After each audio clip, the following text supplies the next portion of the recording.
to all our viewers here in Europe, and good morning to all the viewers here in the United States. I'm excited to be bringing you GP Bullhound's first webinar on consumer subscription software, or CSS.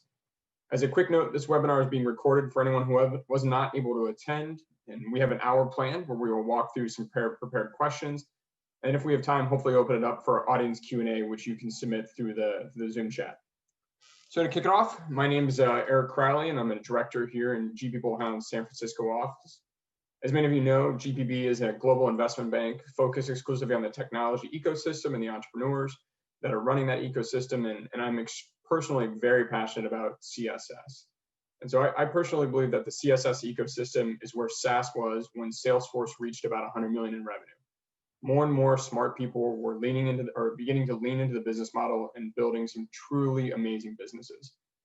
So entrepreneurs can now build services for users versus focusing on the advertisers, building products that rely less on screen time and more about developing everyday utility for the users.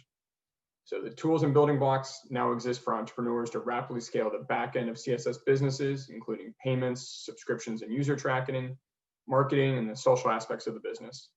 So in addition, readily available sensors like your phone and watch can now automatically input data into the CSS services that you're using every day to quickly improve their utility. Consumers are now comfortable paying for a quality subscription basis versus being trained to have a free product delivered by advertising in the past. And so they've gotten educated on the value of these subscriptions with some of the original CSS businesses, including Netflix and Spotify. And then finally, in the last piece of the CSS ecosystem is the growing excitement of the public and private investors looking to have access to these opportunities. So we're seeing fantastic deals in the sector, including the recent Zwift capital raise and the upcoming Bumble IPO, which these are really illustrating the potential of the CSS sector. So with that, I'd like to introduce our panelists who have graciously decided to spend some time with us today. Each one of these individuals has been operating and investing in the CSS ecosystem long before I was aware of it. So I'm really excited to have everyone here today. So first, I'd like to introduce Hatem Fassatoui, one of the leading experts of scaling consumer subscription businesses, where he originally helped turn Spotify into a global player. So Hatem. Thank you so much, Eric. Thank you for having me, and congrats on a great report by you and the team. Quick introduction. Yes, I happened to slip into the offices of Spotify in 2010, not realizing at all what it was, what it did, and why it was making a loss and taking all this money for future growth. But spent 6 formative years there, first as a dedicated marketeer, resource doing everything from premium to writing copy on our Facebook integration, so on, also all of that stuff, expansion. And then starting up a consumer insights team in some very critical years that formed the strategy of Spotify, helped shape the new free tier on mobile, including where the paywall was supposed to be, and left in 2016, was briefly at Universal Music, and spent some time also at Acast for premium podcast here in Stockholm. But in the last 2 years, I've been freelancing as a first-time father, spending some flex time with my daughter, as well as with young startups that also need a helping hand in growing. And a couple of months back, I started collaborating with Growth Hackers, a firm here in Sweden that helps out companies at seed stage all the way up to Series C with growth, whether it's performance marketing or getting that growth process in place. Yeah, fantastic. Thanks for being here. Next up, I'd like to turn it over to Luca Ferrari, the CEO of Bending Spoons, and they're one of the leading CSS product developers and owners of CSS businesses globally. So Luca? Luca, I think you're on mute. Can you hear me now? Perfect. Okay, so yeah, thanks for having me. I'm the co-founder and CEO of Bending Spoons. For those of you who don't know us, we see ourselves as a platform for consumer businesses on mobile, specifically subscription-driven as a business model. We have a number of apps in different categories, primarily health and fitness and photo and video editing. A couple of examples that some of you may know of are Splice, one of the premier video editors globally, and 30-Day Fitness, the most downloaded home workout app in the world over the past couple of years. We, I would say, have a focus on R&D. We have developed pretty sophisticated technology to do lots of different things, including predictive analytics and marketing automation, which is critical these days, I think, to be competitive, unless you have an absolutely unique, super differentiated product, which is obviously the preferred path if you can go there. And then I think, another peculiarity worth mentioning is that we are extremely acquisitive and done a lot of M&A, and we plan to do a lot more of it in the next few years. Yeah, no, really exciting what you're building, Luca, and thanks for being here. Next up, I'd like to turn it over to Nico Wittenborn. He's one of the original consumer subscription software investors, the founder of Adjacent Capital, and someone I've personally learned an absolutely ton from, both from just talking with him and his writing. So, Nico. Thanks, Eric, and hi, everyone. Thanks, GP Bullhound, also for organizing this and creating the report and everything, because I do think that we're still at the very beginning of what we call consumer subscription, and even though some folks here have been doing it for a while, it's still a lot of work to be done to get recognition for the category, and I think to learn and share learnings with each other. And I think Eric and I have done that, and a few others here as well, probably. So I'm thankful for your role also and bringing us together.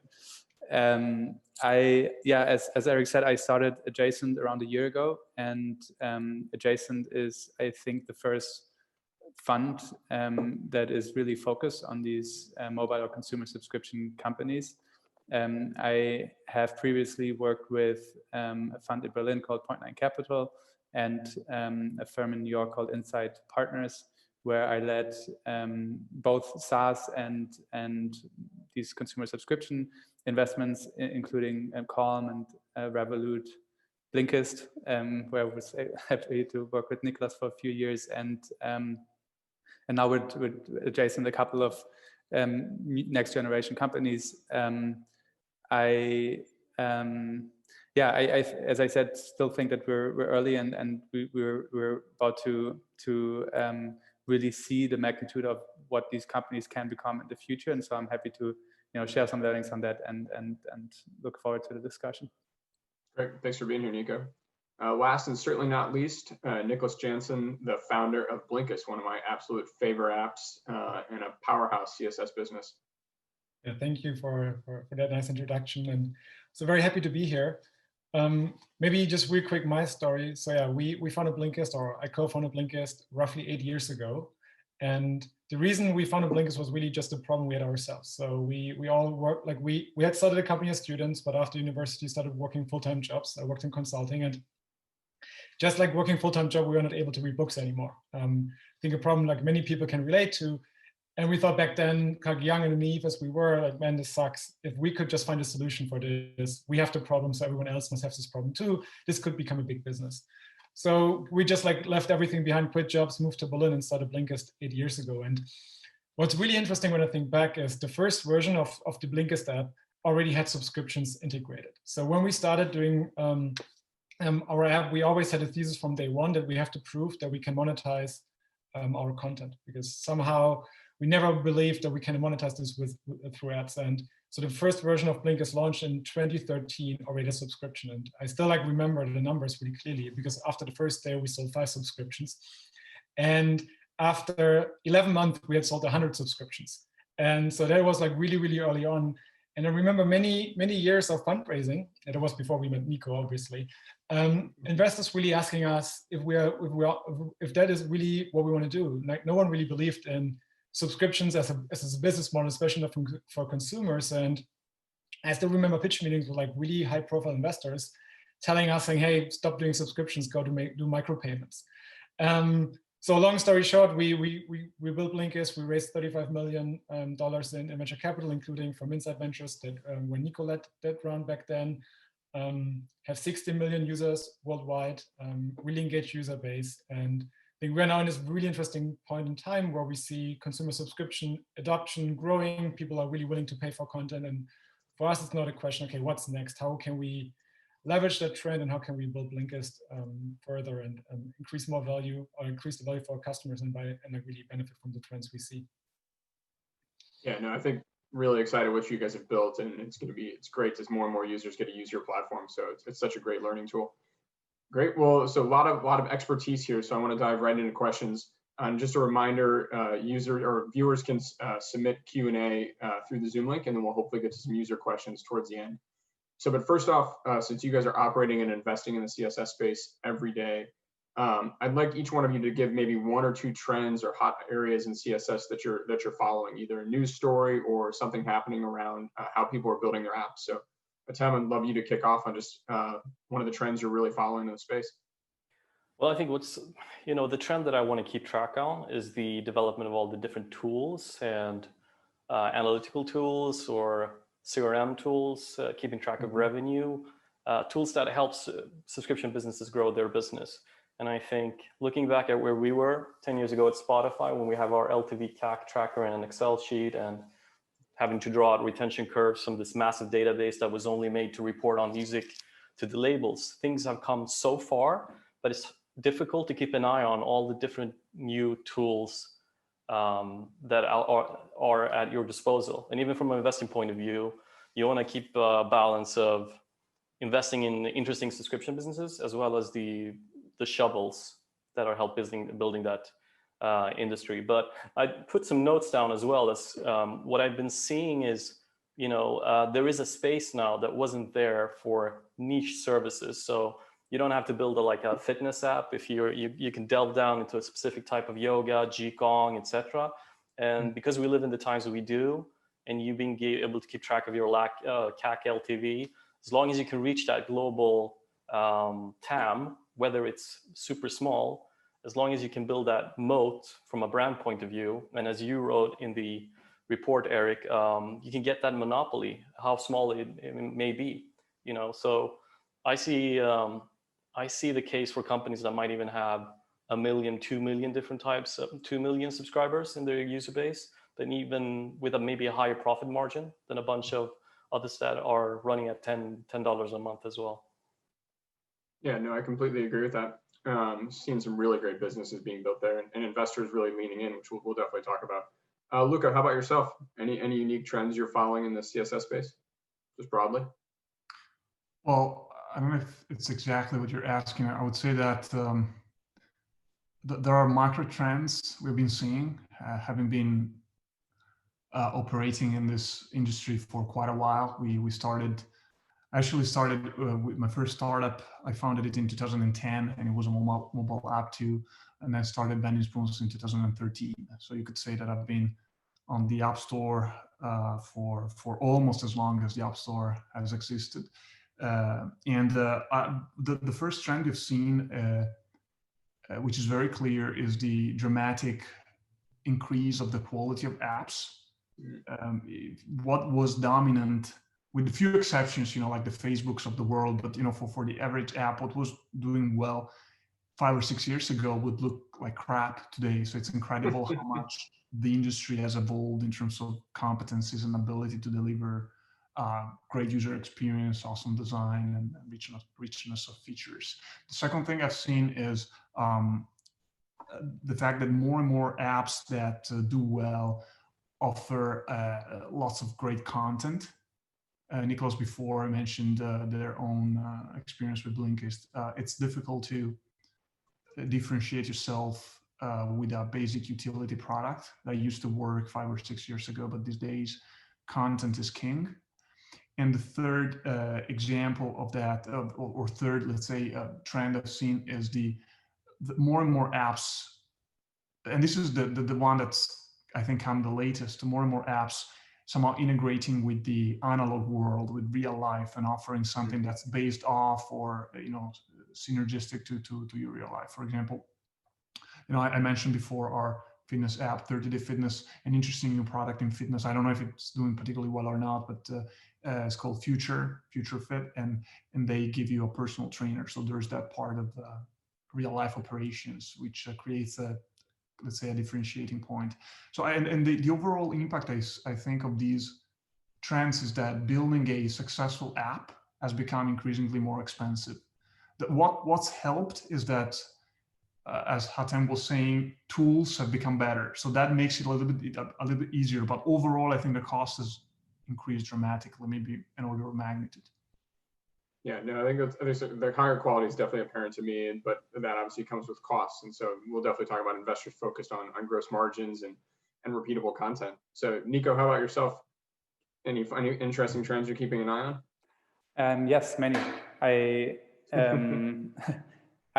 think there's a bunch of interesting things happening, and I want to pick up on some of the things that other people said, because I agree, and I also disagree, I guess, partly, but I do, like, from where I'm sitting, looking at a lot of early stage companies, what's actually been really cool to see is how cash efficient consumer subs business can be today, right? And I'm sure that's what we all have seen from different perspectives.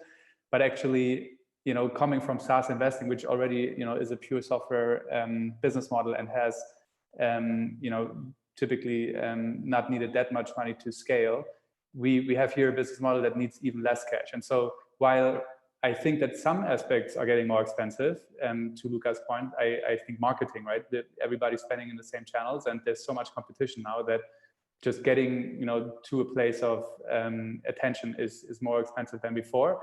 That being said, you know, the shovels that Hatem was referring to, like, you know, Revenue Cat and others that are just making it much simpler to integrate payments and to do attribution and to do things that, you know, I was talking to the CTO at Blinkist when I was evaluating the Revenue Cat investment, and it's really like, to build that stack back in the days took them a couple of engineers and really a lot of resources, and it's not technically easy, right? And so those things are becoming increasingly easy, I think, and allow teams of like 5 to 10 people to actually get to millions, or in some cases tens of millions in revenue relatively quickly. And you can't do that in all categories, right? So especially fitness, that was mentioned before, is getting increasingly competitive.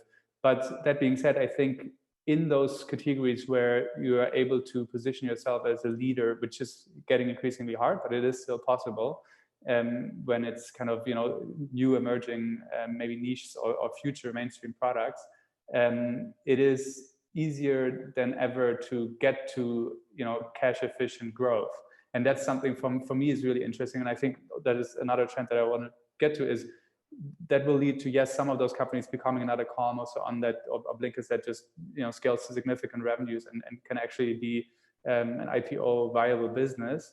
But on the other hand, I think that we will see a lot of different types of M&A and acquisitions from either the leading players in the category or companies like Bending Spoon as well, right? Where you actually have a lot of learnings and synergies from running a couple of these businesses under one umbrella. And I think that will lead to really interesting combination of companies in the next, you know, decade or so, where I'm also very keen to see what, you know, people will come up with and what type of combinations will work. Yeah, I think that's going to be a really exciting trend. It's almost a bundling concept around TV channels, but focusing on consumer subscription apps. So Niklas, I won't call on you last again, but would love to hear your thoughts here on trends after you've got to listen to everyone else already provide theirs. Yeah. I could just curate the best ideas of all the other three. And I just would love to double a few things that I heard. I think what Nico says is cash efficient businesses. I also do angel investments. So I see like a lot of small companies growing way faster than we ever grew in our past. And I think that's due to like the change in the environment. So more willingness to pay for subscriptions, but also the infrastructure got way more better. So that's definitely a trend I see.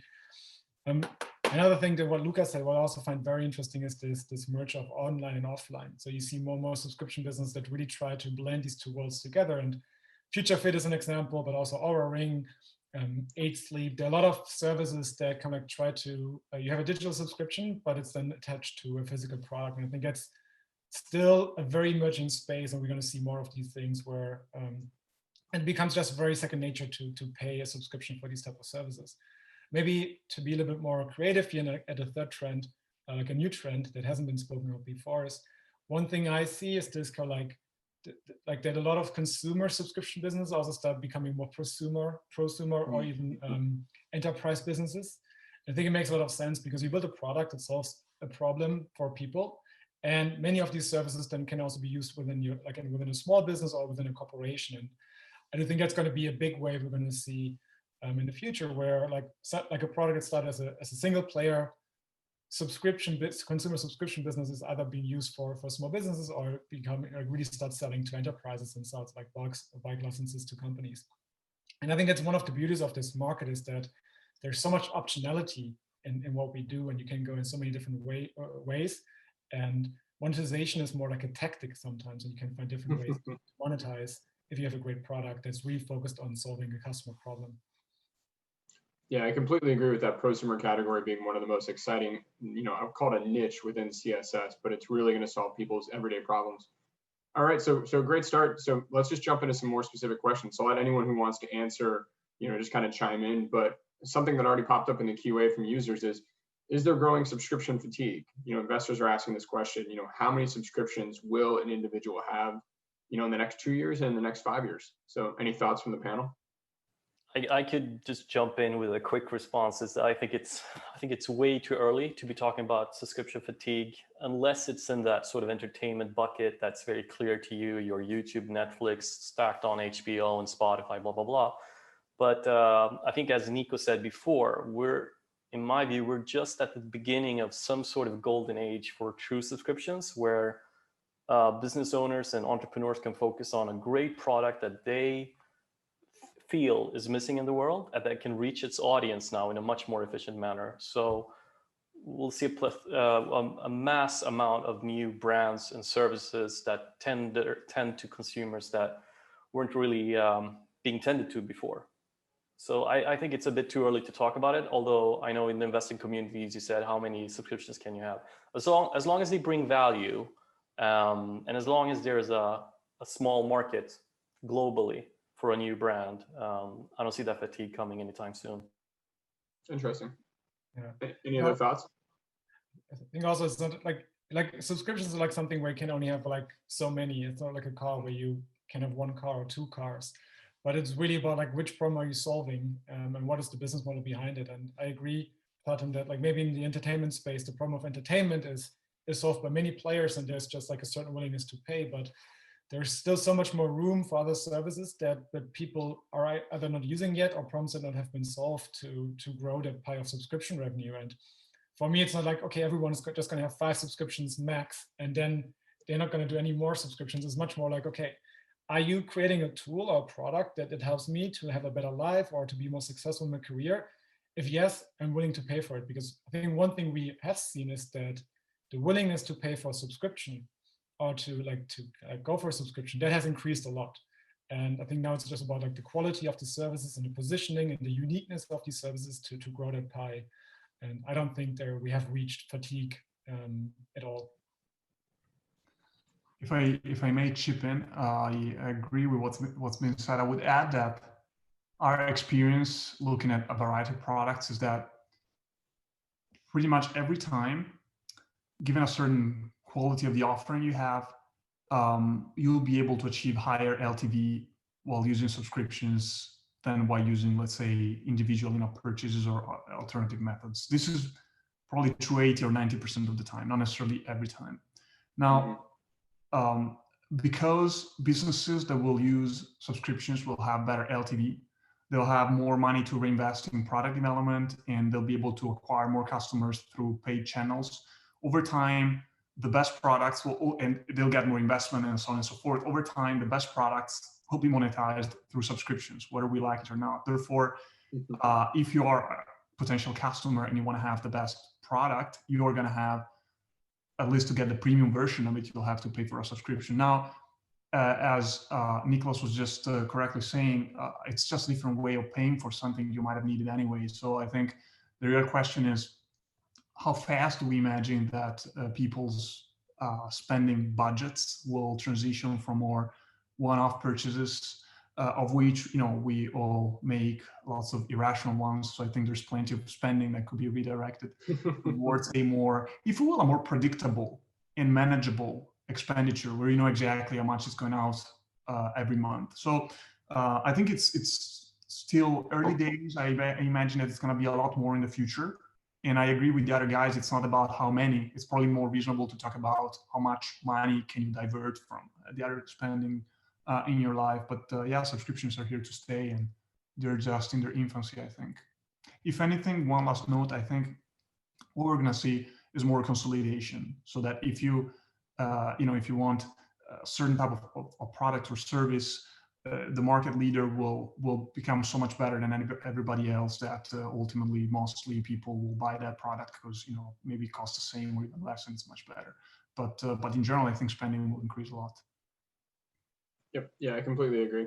Nico, any thoughts? Yes, I obviously agree with everybody, and I want to make two additional points. One, that I also see, I mean, first, I think like saying there's a subscription fatigue is something is similar to like saying there's a money spending fatigue, right? Like as long as the product creates value for you, people will be willing to spend on it. And I think it's not like you have 5 subscriptions, all of a sudden you don't want anymore. It's like, as long as it's something that you're excited about. I think it's a very, subjective decision per product offering. And it's very easy to say you have a product that doesn't offer a lot of value, and obviously people, stop subscribing or churn or don't even subscribe in the first place. I think it's a bit of a lazy excuse. And we have data on that also, right? Like just in entertainment, specifically on streaming, I think there's data from 2019 that says the average US household has 3.4 streaming services, right? Like, so we're not like saying, okay, we just have 1 or 2. I think that's maybe true for some categories, but we're also serving so many niches that in that niche, maybe you get to a specific number of subscriptions. But I think, I don't think we're at peak subscription at all. And the second point also, I think there's categories that traditionally online were advertising based, which over time have the potential to actually become subscription based, right? And this is everything from services that Google could offer or social networks are offering, where you actually have an incentive to drive engagement of the user, right? Because you're monetizing with advertisement, and so you want to loop people in. And so a lot of my thinking is also, yes, it is a better business model for the company and also for the investor. But it is in many cases also the better business model for the end consumer, because they actually have aligned incentives with the company and the product owner. And so taking away the more and more from the advertising business, I don't think is a bad thing. I think it leads to more privacy. I think it leads to more aligned incentives with the consumer. So I actually think that we could see a really big shift from a lot of products that we didn't expect to be subscription based in the future to actually then being subscription based. Yep. No, I think that's a fascinating concept. Eric, can I just say something more? I think it's I don't want to derail the conversation. What I think would be interesting. I agree with the others. I think the concept is that the bottleneck is likely going to be, and probably already is, the value products deliver, something that we as entrepreneurs and product people try to constantly increase, more than the business model somehow hitting some mental hypothetical mental limit. And one practical example could be Netflix. I'm a subscriber. I think most people on this webinar will be. And when I watch their shows, I would probably say that there is a range of 1 to 10 in my appreciation of what I see, and that's already after they ran their algorithms to show me what I probably like. So if I could pay twice as much to get all 10s out of 10 shows rather than these average-ish stuff, and sometimes something really exciting, I would be extremely happy to make that additional payment. So it's more them trying to deliver on that content promise, so I can be then willing to pay twice as much. But it's certainly not something that I'm worried about, because I don't want to spend twice as much on that subscription per se. Eric, can I add a little bit on this too?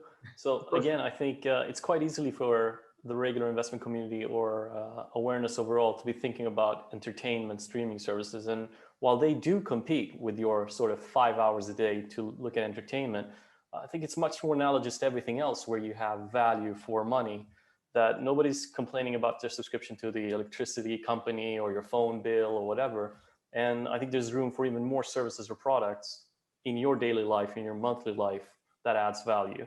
So whether that's renting clothes or renting nanny on a weekly basis, we're far away from that cap. And what I hear from everyone here is that sort of it's probably the most fair of business models in terms of it delivers quality to consumers, because retention is king.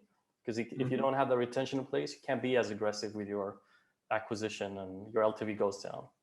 So yeah, I think that's right. Maybe let's move a little tactical then, because we have lots of entrepreneurs who are trying to build, really exciting companies on this webinar. So let's talk a little bit about user acquisition. Everyone's very familiar with Facebook and Instagram as ways to acquire customers.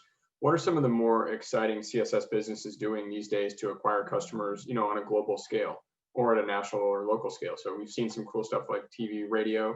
Any commentary there on efficient ways to acquire a customer these days? I'm happy to start. So I think what we think, like, first, it's very important to, I think, always grow and diversify your marketing mix. And like a lot of subscription services I've seen are started like on Facebook and Instagram, and that can grow to a certain scale. And then at some point you have to kind of find other channels that help you to grow. And for us, one thing that always worked really well, or like it's working well since years, is paid content. So it's like Taboola, Outbrain, these articles, these sponsored articles you see pretty much on every website. And they lead to an article, which is the creative in this case, and then we drive people to the App Store. And that's, I think, by now our biggest marketing channel. So it's even bigger than Facebook, Instagram, or Twitter. So that's really interesting. And I think I see a lot of people trying to do that. I think it's not an easy channel to crack. So if you're starting out, I would not recommend this as the first one, because it's just like there's so many variables in the funnel. But it's definitely a big one where you can spend a lot of money and where a lot of eyeballs go to. What also works well for us is like radio and podcast, but we are like an audio-based product. So I think there's definitely a big synergy in what we offer and what people are looking for when they listen to these audio-based programs. One thing I've seen is like in other companies like TikTok, is definitely working as an acquisition channel, especially if you have a product that can be natively explained on TikTok. So like I think also Calm is doing that. You have a meditation app and you just show like a quick meditation in a 10-second video. So you basically explain your video in a TikTok video, your product in a video. And I think that converts really, really well, because you create some type of like small short entertainment, but you get the message across what your product is and create intent and interest. And I think then the magic for a lot of subscription business is and will be is organic, trying to like be less dependent on paid channels, and either get word of mouth going through brand or bigger branding partnerships, or like just have a loyal fan base of customers that really spread the word for you. Because I think like the consumer subscription model, the margins get really, really interesting if you get like a big percentage of the acquisition from non-paid channels, because that is then really where you can have a big flywheel and where you see like a direct impact on your bottom line. What are some of these organic channels? Anyone have any thoughts there? Because I think that is the holy grail of CSS. So any comments on the organic channels? So I don't think PR is an organic channel. I think that's a mistake we made for a long time, at least not for us. I always thought PR is the holy grail of organic acquisition, but PR is more like a peak driver. So you have a peak and then it really quickly goes back. So I think, and this sounds really simple, and maybe like the other ones have better ideas, but the best organic growth channel is your product. You need to have a product that is delivering value. When you deliver value, people talk about it, and people probably also going to be fans and promote your product. And this leads to a lot of organic acquisition. We do care a lot about the NPS, because the NPS gives us an indicator of like how much promoters do we have in our product, how much people are referring Blinkist to their friends and talk about Blinkist in a way that they're really excited about and convince people to join. So that's probably the best way to get organic growth going. And other than that, there are like classical ways like referral programs, but we haven't made much experience with that. Maybe someone else can jump in here. But I'd love to add on what you were talking about, Niklas, because some of the work that they did at Spotify is, I helped introduce NPS at the company, but I think you should definitely measure NPS, because then you can capture if there are any illoyal or loyal people who are not satisfied because they're loyal because of the pricing is good or whatever, but they'll be leaving on a different day. The other thing you should be asking if you're a young startup is, where did you sign up from? Where did you hear about us? And most great product and services are at about 50 to 60% would state that they heard about it from a friend. What we can do there to really improve the organic growth is to make sure you speak about your own service, whether it's in onboarding or ads or even in pitches to investors, in the same simple messaging that consumers then can tell their friends at that dinner table.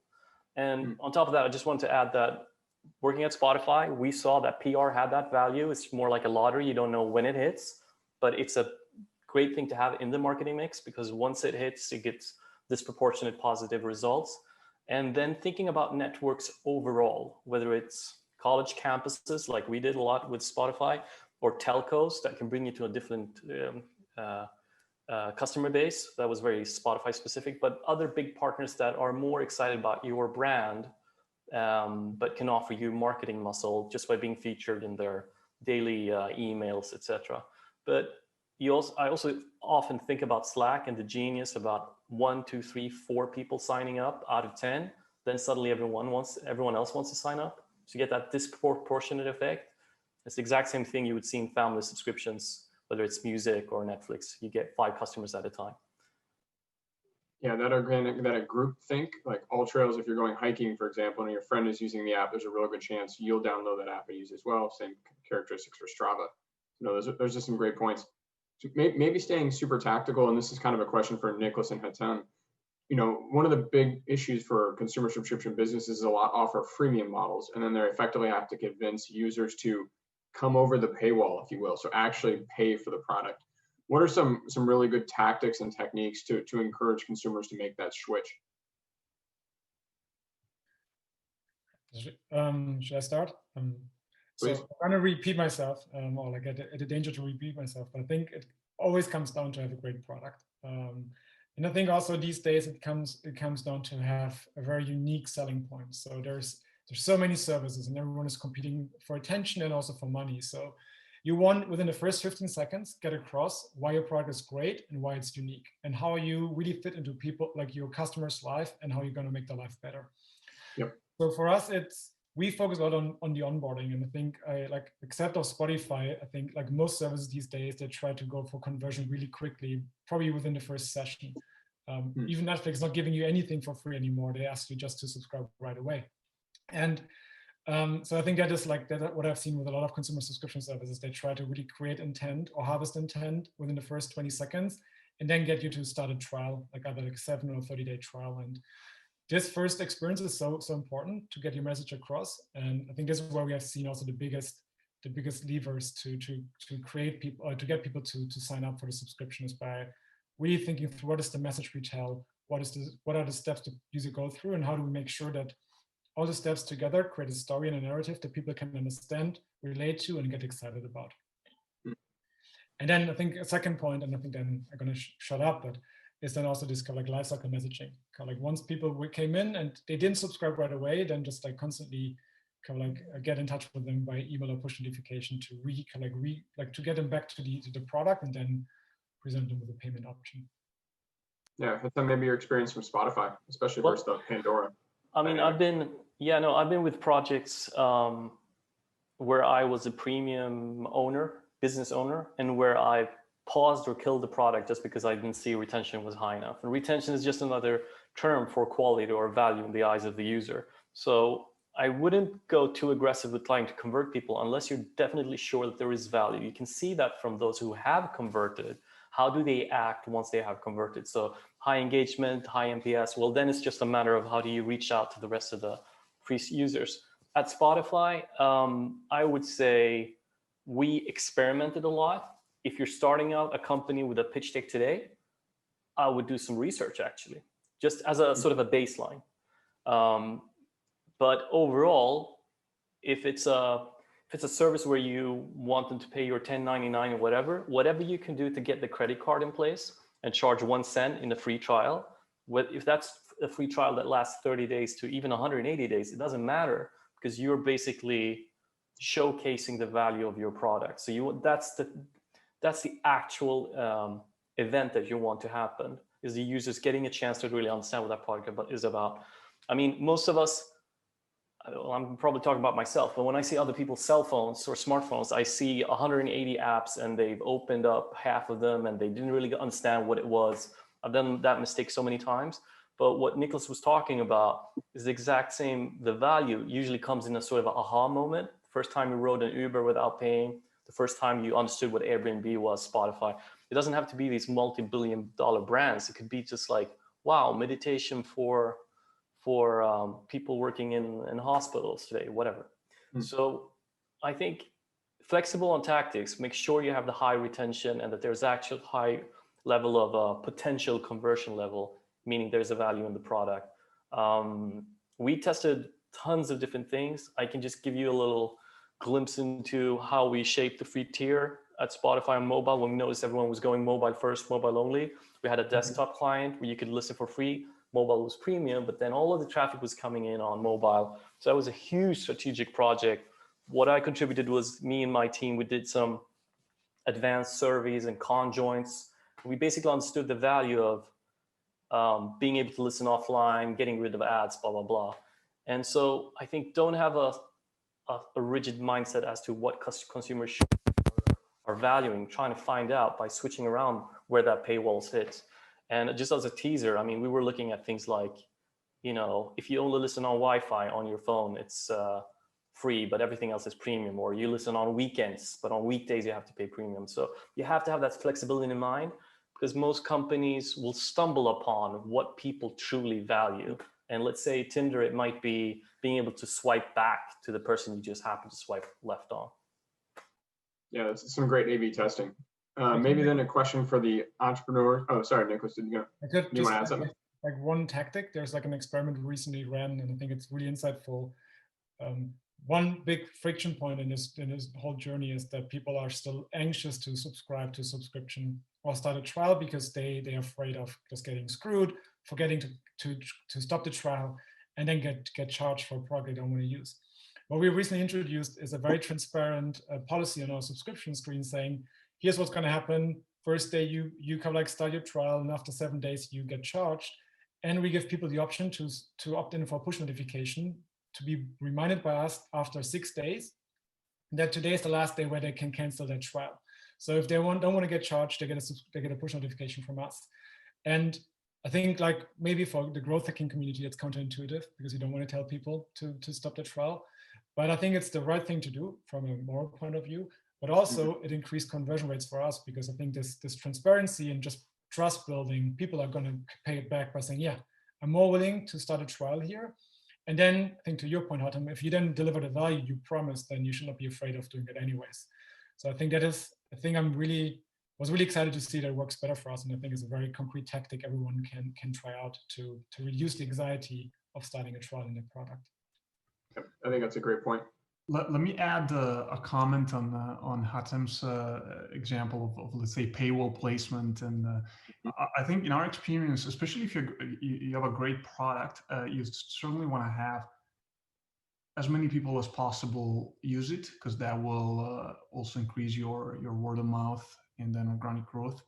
And so the ideal premium feature set is where you can find something that's not core to using the product. Like if you don't have access to it, you can still use it, and it's still good enough an experience that you then have a strong reason for quitting, but that you really want. Because, you know, often we see, for example, something that generally doesn't work a lot. It might perhaps work for Spotify, where people spend so much time all the time, but is the usual remove ads in a purchase. That doesn't convert at all, because people are pretty okay with bearing the pain of advertising. It's free, great, I love it, even though I waste time for the videos to roll. So you need to find something they really want, but it's not so basic to the product that if you don't give it to them for free, they will drop. And that's a journey finding that, and you're not sure to find it for sure. I fully agree with that, Luca. And just as you said, ad-free is not a strong driver. So if you're working on any type of project right now where you want to build premium features, you should just scratch that one out, being a business driver at all. Yeah, that's great insight, guys. But maybe I just wanted to add to what Niklas said about, I think it was Nico who said, in this business model, the interest of everyone is fully aligned. And I think Netflix, a couple of months back, said they weren't charging for people who became inactive. And it does sound weird in the short term, but making sure those alignment of incentives is in place will help your company long term as well. And a great example of what you guys are doing at Blinkist with, make sure you're actually testing your trial. You want to have a reminder to cancel it. I came upon Kenko is a juicery subscription thing built by a Spotify alumni. And the cool thing about that is that, you know, if you're not ready to get another shipment of this consumable, if you're not consuming it on time, you can snooze it and, you know, 4 or 5 times, and then you actually churn out. So you can do that on the other end as well. Be friendly, not being too greedy about it from a business point of view.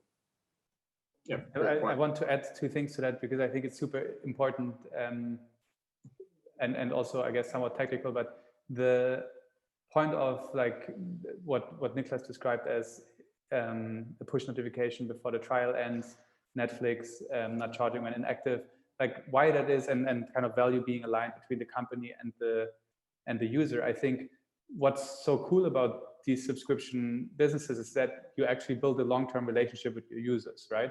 So it's not a transactional business anymore, where you come in, you try to extract as much money as possible and then go out. There's certainly companies like that out there, but they're usually not the big ones or the really, you know, successful ones. And I think that is really interesting here, because if you start thinking about it really as, and this is true for most of the successful companies I've worked with, that most of the lifetime value actually is being driven by the long-term cohorts, right? And so that has many reasons. It has the reasons that after a while the product gets habitual and people really stick with it. It's also Apple takes a lower cut after the first year, right? There's different reasons for that. But at the end of the day, you really want somebody to come in and stay with you for a long time. And if it's not for them, that's okay, right? Obviously, then we should increase the product and we should try always to increase conversion and make more people happy. But that's really, I think, philosophically why I like this business model, is that you can actually see it as, you know, let's try to do something that you really get long-term value out of. And if you do that, then your business becomes super successful. And that's awesome, right? Like, that's just fun. And yeah, I'll stop there. I fully agree, as before. That's what's so exciting about subscription economy. Yeah. And it should be the way that maybe things should have started out from the very beginning, if we had all these tools. No, that's a good point. Maybe a question. So we have a lot of investors on the line as well. So maybe a question for Nico or Luca, who are kind of buying and investing in these apps. What are some of the key attributes you're looking for, let's just call it early stage or rapidly growing businesses, when you're looking to invest or acquire them? Do you want? Sure. I guess it's probably depends a little bit on your investment thesis, like why you're doing it because for those of you who don't know us, at Benny Spoons, we are operators. So we may be looking for parameters that are not necessarily what a more passive investor would look for. But I guess ultimately, the basic principles of business and economics are always true, no matter the context. So you want to look for defensible advantages, greatness, even, in the best of cases. And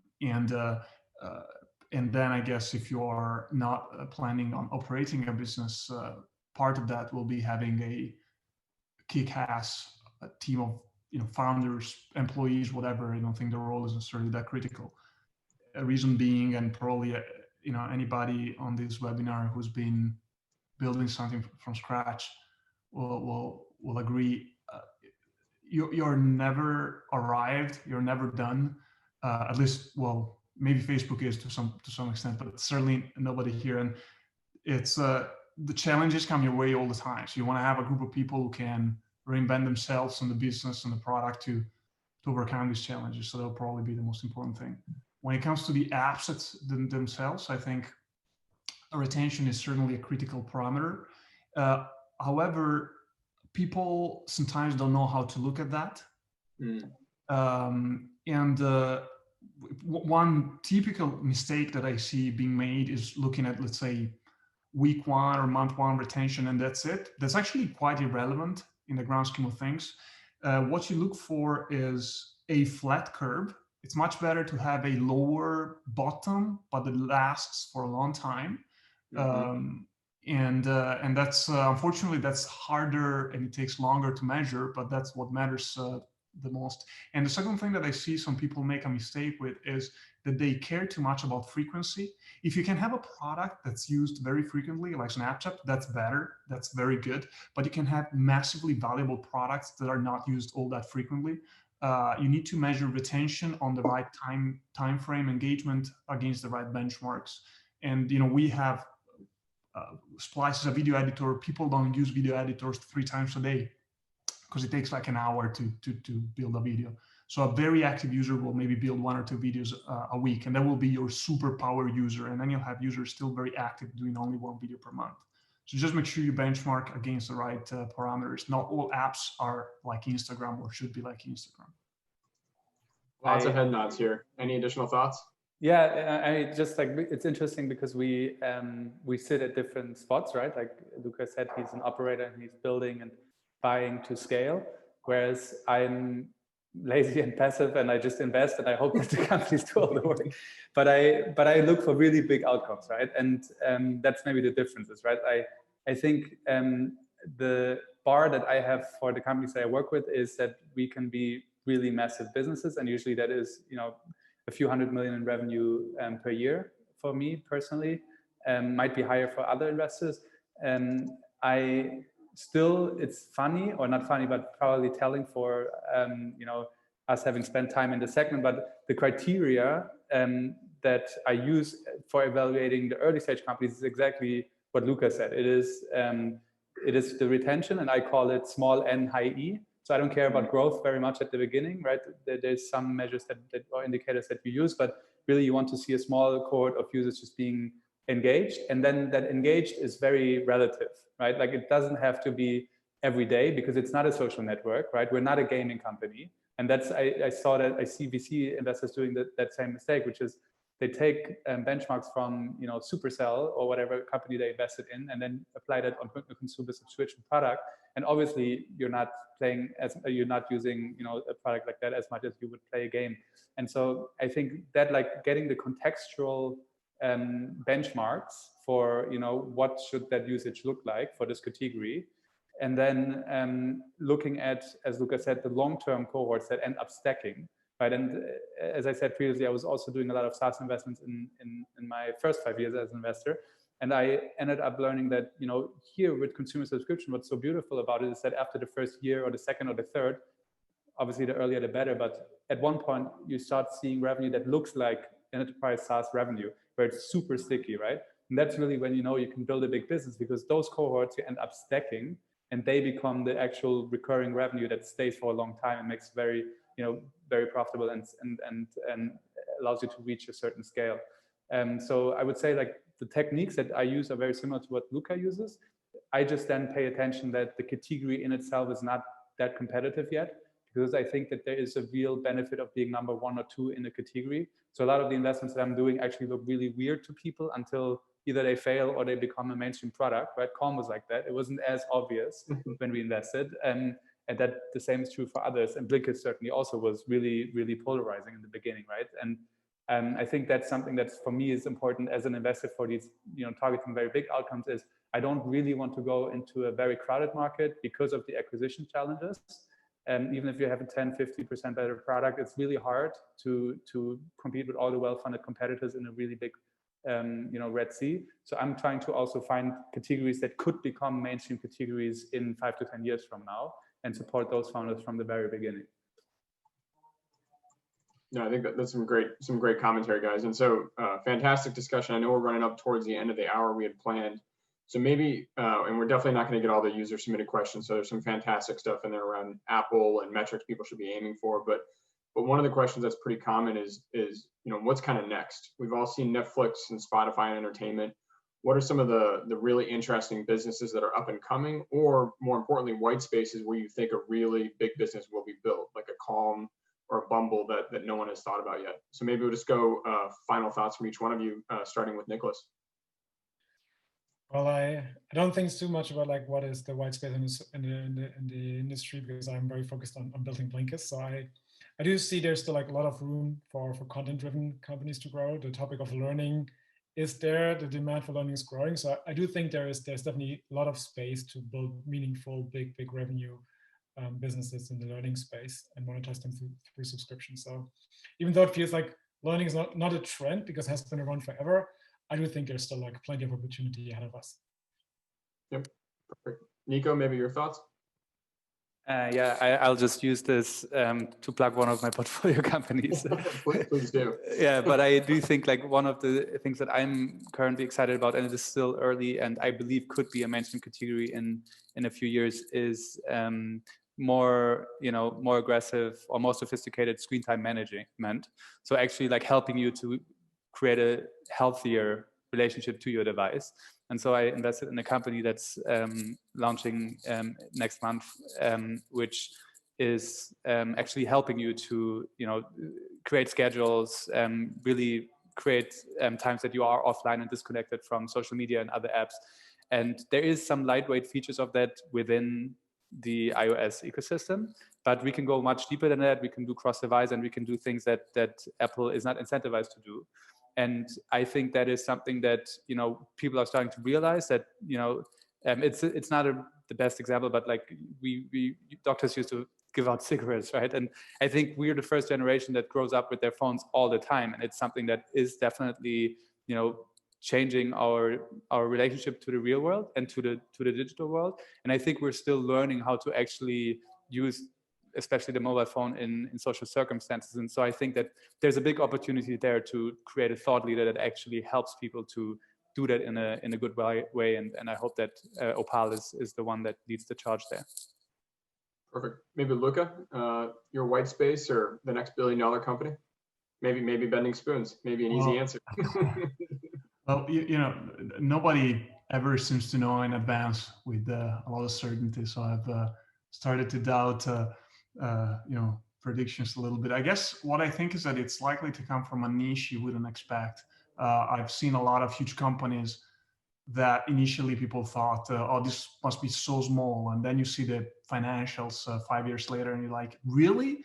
Because in such a globalized market, if there is even just one person out of 200 would find a lot of value in that thing, it's probably a multi-billion-dollar company. So I think the real determinant is the delta in value the product can create for at least some people or businesses if it's a B2B product, more than how mass market it is. I think more of the new unicorns will be very vertical, places you don't know much about, but very, very valuable in that particular use case. Yep, completely agree. And I have to jump out because I have my company's all hands meeting starting now. So thank you so much for having me. It's been a pleasure and also very interesting to listen to everybody else's opinions. Very informative. Thanks so much, guys, and good luck. Bye, Luca. Thanks, Luca. Thank you. Hatem, maybe final thoughts from you. I think you're muted. Like Luca said, you don't know exactly where that's going to come, but there's so many blue oceans, market with failures, markets that could be optimized. And I'm thinking in the area of sports, you have a great example, like Luca said, The Athletic just popping up and super exciting. But even in health, which could be everything from mental health to our daily quality of lives, to living with diabetes, to, what vitamins should I put in my body? And then even in media, whether it's great journalism, podcasting, somebody's going to capture and find that global audience that might just be 1 million users, but have a high propensity to pay. Yep, completely agree.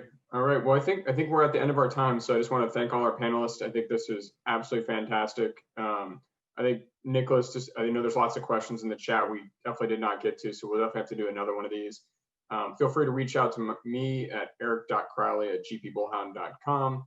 And then obviously you can see the research report on our websites here from GPB. And then I think I'm happy to provide contact information or introductions to anyone you think might be interesting on the panel. But absolutely a fantastic time, guys. Really appreciate it. I think hopefully a lot of people learn things. And everyone have a great rest of your day. So thanks so much for joining. Thank you. Eric. Thank you. Great work, guys. Thanks, everybody. Bye-bye. Bye-bye.